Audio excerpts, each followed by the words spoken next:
Ever look at something like the Stanley Cup or that bizarre, be viral, plushie, and go, wait, why is everyone obsessed with this? So, a few weeks ago, I saw someone crying, real tears, because the color of the Stanley Cup that they wanted was sold out. And my first thought was, is this what the Roman Empire looked like? Like, not gladiators, but 30-ounce tumblers? Most people think it's just TikTok hype or influencer marketing. But what if I told you, you are following trends not for the item, but you're actually chasing identity, belonging, and even survival. And that got me thinking, why are we like this? Why do we obsess over things like Stanley Cups, the Labubu carriers, AirPods Max, or even oat milk brands that cost the same as your lunch? So, what is the common belief here? Trends are just peer pressure, but with a PR team. But I think it's a bit more deeper than that. So, here's what we're gonna do.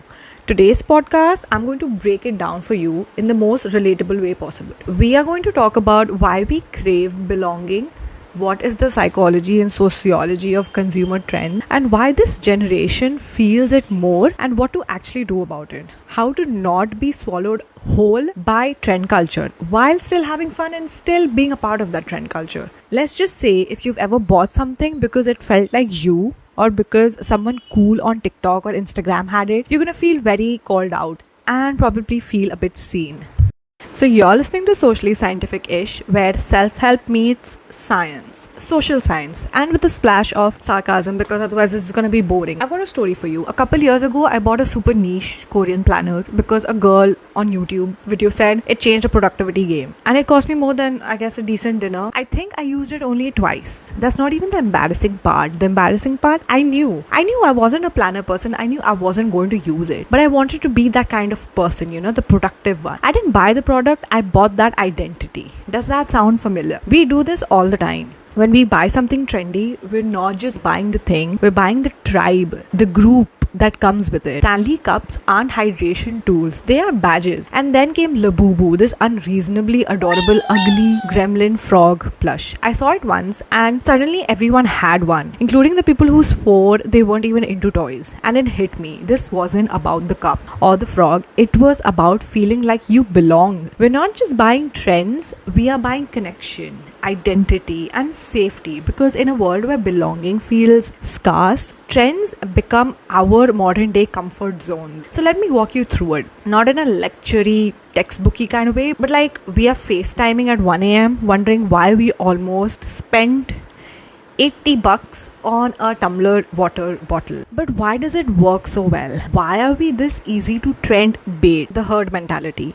Evolutionary Psychology 101. We survived because we stayed with the group. The outliers got eaten. So today when we see a sea of people loving one item, our brain whispers, this is the safe choice. It's not weakness, it's your primal wiring. But then why do some of us rebel against trend? Enter identity signaling. In the theory of self-presentation, we all manage how we appear to the world. We perform like actors on a stage. Some of us signal belonging through trends, while some of us do it by rejecting those trends. Either way, we're still playing the same social game. We are wired to belong, to want to fit in, to show others what kind of people we are without having to say a word, with our actions. That's called identity signaling. And in the age of aesthetics and algorithms, products have become our language. Let me give you an example. When Stanley Cups first went viral, they were marketed as practical hydration tools, limited edition colors, collabs, the resale value wild. People weren't buying cups, they were buying status, aesthetic, and community. We use objects to signal who we are or who we aspire to be. That Stanley Cup, it's not a cup, it's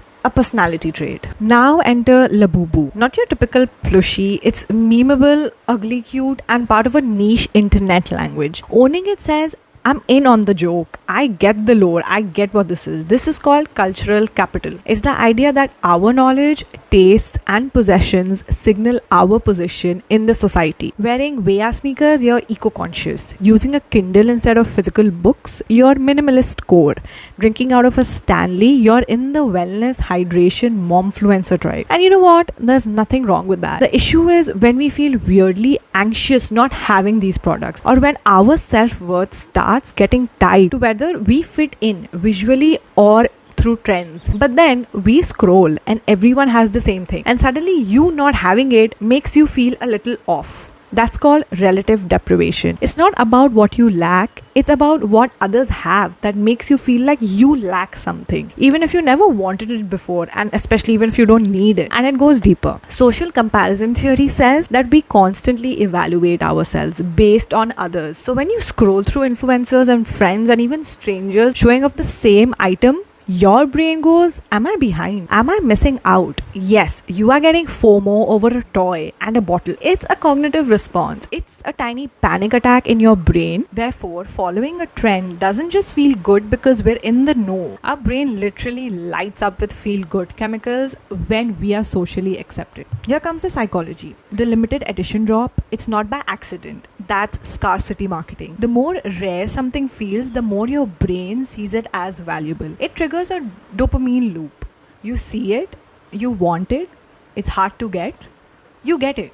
But the crash? That's why half the things we buy lose meaning the second they arrive. And this is not capitalism being evil, it's our brain chemistry being hijacked. But then we blame ourselves for being too impulsive when in reality the system is designed to hack our reward systems. We've aestheticized our identity so much that now even our emotions are curated. When our life becomes content, trends become performance. We wear the Stanley Cup like a costume, not always for us, but for the character we are playing, and it's exhausting. But then here's the twist. It's also a way we are trying to connect with people. We're not just flexing, we're trying to say, I belong, I get you, and I want to be here. And honestly, that's sort of beautiful, isn't it? Until it becomes compulsive. Then comes Gen Z. Gen Z is obsessed with trend cycles for fun. We're broke, the planet is melting, jobs are unstable, and nothing feels certain. So what can we control? We can control our aesthetic, we can control our cup size,